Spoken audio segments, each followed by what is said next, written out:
So today we have the guest who is the co-founder of Coders.com, which was a pretty big search engine of the open source code back in 2005, 2008. And today he's going to tell us why Coders.com actually failed. So, hello, what was it about? What was the Coders.com about? All right, well, thanks guys for having me. As you said, Coders was a search engine, right, for open source code, but more than just a search engine, it was also a repository. So that was the core of the application. And you were asking a pretty big question there: why did it fail? Right, this is massive. So if you want to slice it a little bit, we can go into how it all started as a free resource for software developers. Tremendous traction. People from all over the world essentially coming to the website, searching for open source code, copying, pasting, using snippets in their own developments, and then we saw the potential there, right? And so now the question in our minds was, okay, well, how do we take it to the next level? What is the next level? Is there a revenue model here? How do we scale this up? And well, the opportunity there was to convert or implement some sort of freemium, standard freemium model where you would still have certain functionality, basic functionality being available for free for everybody, but then at the same time have premium functionality such as deploying the search within your IDE, for example. On a paid basis, monthly subscription, $4.99, $5.99, whatever it was. That was one revenue stream, and the other big revenue opportunity was, of course, corporate. So deploying the application in a standalone device inside the IT department, and have that be available at a price point much higher, than what you would generate from individual users. Okay. And then, of course, well, I don't want to, speculate here, but what are your questions? I think I'm mostly interested, at least from the listed ways of making the money, I'm mostly interested in integrating within the existing text editors. Because personally, I'm not, as a developer, I'm not going to another text editor for this one thing, usually. It either has to be cooperating to some extent, but be completely separate from the existing text editor. Basically what I'm trying to say is every developer has their own workflows, especially for the setup that they're doing at this moment. And there's no way I'm going to be migrating to a standalone. So I don't like the enterprise off the top. What about the text editor integration? What did you do in that direction, and how far did it go? So you're talking about integrating search within your IDE, right? Exactly. Perfect product, fully developed, everything is working, several IDEs covered, but the challenge is how do you convert somebody who's used to the free application by going to a website to now paying $5.99 a month for the convenience of having it within, at your fingertips, essentially, within your IDE. So that was one challenge right there. It's converting the free users into paid users at the individual user level. But the bigger revenue stream here was the corporate, corporate side, and there you're dealing with sales cycles that are just extremely long, 6 months, 12 months, and for a startup that kills you right there. Right? If it takes 12 months to convince them, and I can drop some names, Amazon.com, we had Bank of America, Verizon, huge potential customers interested in the solution, and we flew out there and we gave the pitches and we deployed, we ran demos, we deployed the solution on a limited test basis to smaller groups within these large organizations who would just take the app through its paces, right? Make sure that everything is working. And it just took way too long to close any deals. And that was, at the end of the day, which caused us to come to the end of our runway as far as funding is concerned, right? And we saw the end of the runway coming up faster and faster, and we said, hey, look, we're not going to be able to raise enough funds to sustain our operation and pay salaries and all of that. We need to go back to our investors and ask for a second tranche, and that didn't go anywhere. So that pretty much was then the end, right? Okay, So in one of the articles I saw that Coders.com were acquired by Black Duck Software Right. for an undisclosed amount of money, and at that moment of acquisition, it had Coders.com had over 30,000 visitors per day, which is a tremendous amount of users. Why were you not able to raise second tranche if it had such a huge traction? Because those are vanity metrics. I mean, yes, we've had those users, but those were free users. Free right? Or users. users were just coming to the website and searching and getting the value out of that without putting value in terms of monthly subscriptions back into the company. So how do you sustain a development team and an office space and on no revenue? It's a So challenge. just like we already kind of had like the pre-conversation, so we know that you tried running the ads.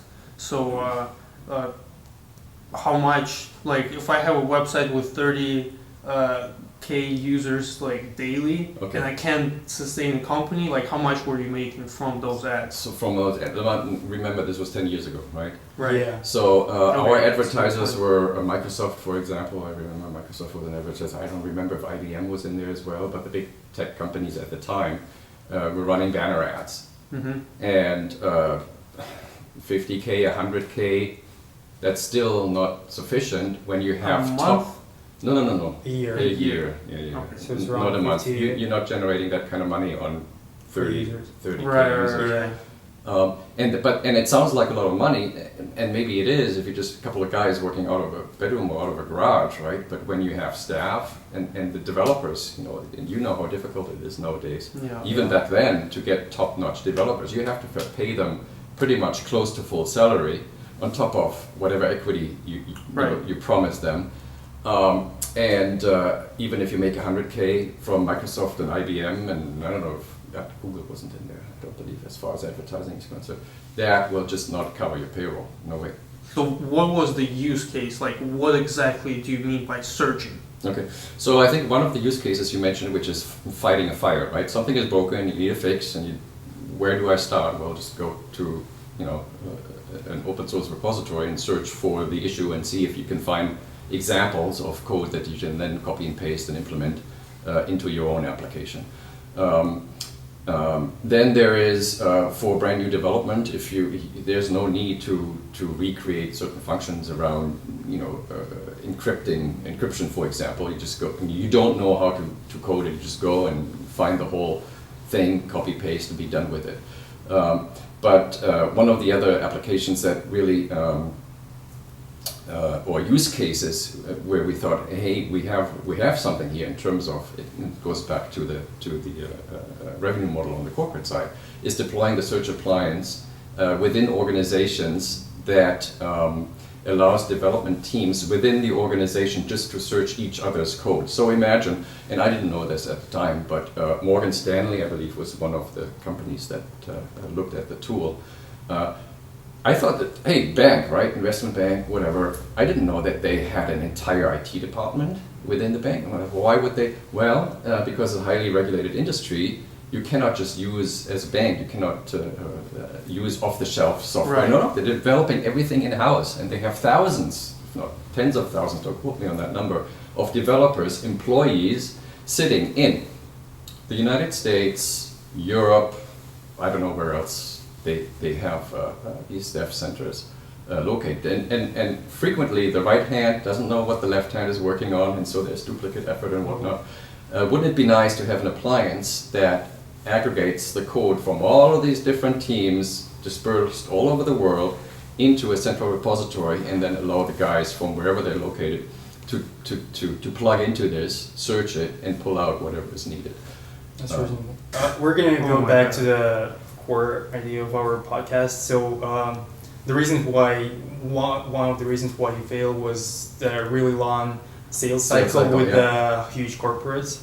Another thing, do you think that the fact that you were trying to raise a second tranche of money in 2008 when the financial crisis, one of the hugest financial crises in the 21st century, was erupting? Do you think that was an issue? No, I don't think. No, I think we went out way before all of that happened on Wall Street, and I mean it was really. If you looked at the numbers, I mean we had the traction on the free users side, and we've had at least a year, if not longer, to try and convert some of these corporate potential clients into paying customers, and it just didn't happen fast enough vis-a-vis the run rate of X number of developers here, and then we had some also outsourced staff in St. Petersburg as well. And it was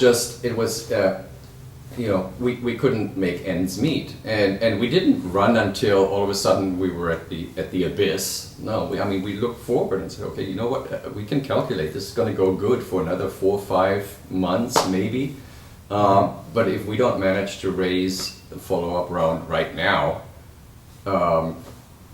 then it doesn't make sense to continue. And so that's what we tried, and it didn't go anywhere. And then we said, okay, well, what are the alternatives now? Shut everything down, try to sell the assets and see what we get for them, and that's eventually the route that we took. Okay, yeah. Right? So another question: if you could go back 15 years and tell yourself something, let's say 2 things about the company, what would you say? To avoid the failure, what would you say?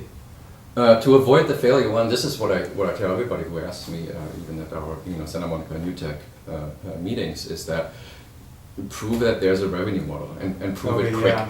And it doesn't matter how much money you make. Just prove that there are people willing to open their wallets and pay for your service. And especially if you're looking at enterprise sales with these tremendously long sales cycles, make sure that you somehow figure out how to shorten that sales cycle, if that's even possible, or make sure that you've got enough money in the bank where you can just wait for a year or 2 until something materializes. And for us, that was not an option, unfortunately. We couldn't wait that long. Oh yeah, that's, I think, pretty much it. We're run out of time. Thank you, Kirill, for your dumb questions. I was just trying to understand. Okay? No, that's the thing. We need to understand what the product does in order to understand why. You don't need to go into such details. Where was it stored? Where was the code stored? This is no detail. No one cares. Okay, that's huge my details. God. Okay, we're done here. Oh my God. Thank you a lot for coming up and taking your time. He's in a real hurry, so we're gonna sum it up here. So the reasons for the failure of the really huge open source code search engine was really long cycles, unproven revenue model, which then turned out to not converting free 30,000 users per day into actually paying customers, and then it led to the acquisition by the Black Duck Software Incorporation. And even though they were acquired and they actually sold some of their assets, they were still considered a failure. So even if you get acquired, if you get this exit that we all founders want, you might still fail. On a lighter note, final summary, so final advice from our guest: prove your business model, prove that you can make revenue. That's it, and prove it as fast as you can. There you go. Well said. All right. Yeah. Probably never heard this before. Something very new. Well, we just have to. But everybody struggles with this. All right. Thank you for coming. Thank you for You're welcome. your time. Thanks, guys.